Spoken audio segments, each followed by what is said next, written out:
नमस्कार दोस्तों।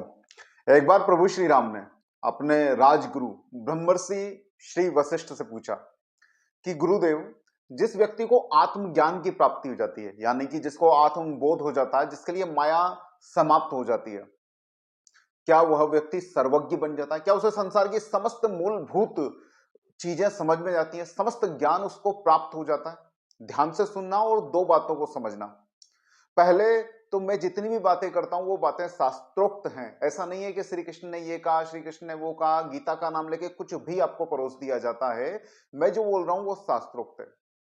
तो प्रभु श्री राम आचार्य वशिष्ठ से पूछ रहे हैं कि जिसको आत्मबोध प्राप्त हो जाता है, जिसको ज्ञान प्राप्त हो जाता है, जो प्रभु का भक्त है, क्या वो सर्वज्ञ हो जाता है? क्या उसको संसार की सभी मूलभूत बातें पता चल जाती है? भूत, भविष्य और वर्तमान का समस्त ज्ञान उसको प्राप्त हो जाता है? यहां पर श्री वशिष्ठ जी प्रभु श्री राम को बोलते हैं, बिल्कुल भी ऐसा नहीं है। श्री राम वशिष्ठ जी बोलते हैं, श्री राम जिसको आत्मज्ञान प्राप्त होता है उसको सिर्फ एक स्वप्न से जागे हुए मनुष्य की तरह माया की विस्मृति हो जाती है। उसको सिर्फ ये पता चल जाता है कि आत्मा क्या है, मैं क्या हूं, शरीर क्या है या संसार क्या है। इसके अन्यथा उसको अन्य किसी बात का बोध नहीं होता, ज्ञान नहीं होता। उसके लिए संसार का अगर ज्ञान प्राप्त करना है, भूत भविष्य वर्तमान अगर समझना, लौकिक व्यवहार अगर समझना है, जो भी व्यवहारिक ज्ञान अगर उसको प्राप्त करना है और अगर सिद्धियों की भी प्राप्ति करनी है, तो उसको आत्मज्ञान प्राप्त होने के बाद भी उनके प्रति अभ्यास करना पड़ता है, उनके प्रति साधना करनी पड़ती है। आपने देखा होगा रामायण में, श्री महाभारत में पढ़ा होगा, सुना होगा, कथाओं में भी देखा होगा, हमारे ऋषि जिनको आत्मज्ञान प्राप्त था वो निरंतर साधनाओं में और तपस्या में लीन रहते थे, और ये साधनाएं और तपस्या ही उनके जीवन के अंदर सर्वज्ञता लाती थी या विभिन्न तरह की सिद्धियों को लेकर आती थी। तो आत्मज्ञान या भक्ति आपको सांसारिक रूप से ज्ञानी नहीं बनाती है। इसको थोड़ा और सरल करके समझते हैं।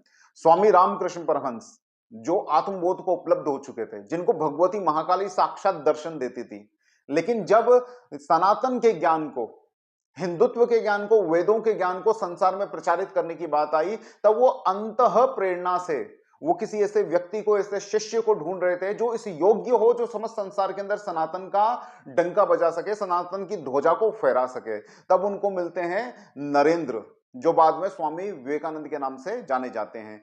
स्वामी विवेकानंद अपनी प्रगाढ़ एकाग्रता की क्षमता से सैकड़ों शास्त्रों का अध्ययन कर चुके थे, सनातन शास्त्रों का, वेदों का बहुत उन्होंने डीप अध्ययन किया था, और अलग अलग तरह के ग्रंथों को वो पढ़ते रहते थे। समस्त संसार के लौकिक व्यवहार का उनको अपने अभ्यास के कारण, अपनी एकाग्रता की शक्ति के कारण ज्ञान था। उनके बारे में आपने काफी कथाएं, काफी किस्से और काफी कहानियां सुनी होंगी।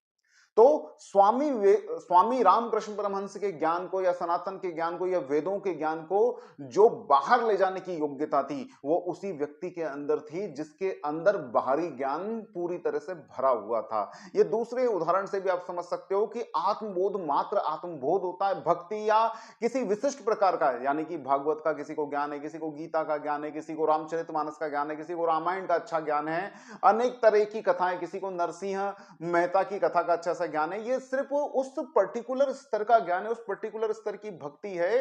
हो सकता है वो देवत्व में ओतप्रोत हो गए हों, लेकिन आप उनको सांसारिक रूप से भी सभी सही कर्म करने वाला या सभी तरह की समस्त सही जानकारी रखने वाला कतई ना समझें। लौकिक व्यवहार या सांसारिक व्यवहार के अंदर दक्ष आपको कौन मिल रहे हैं?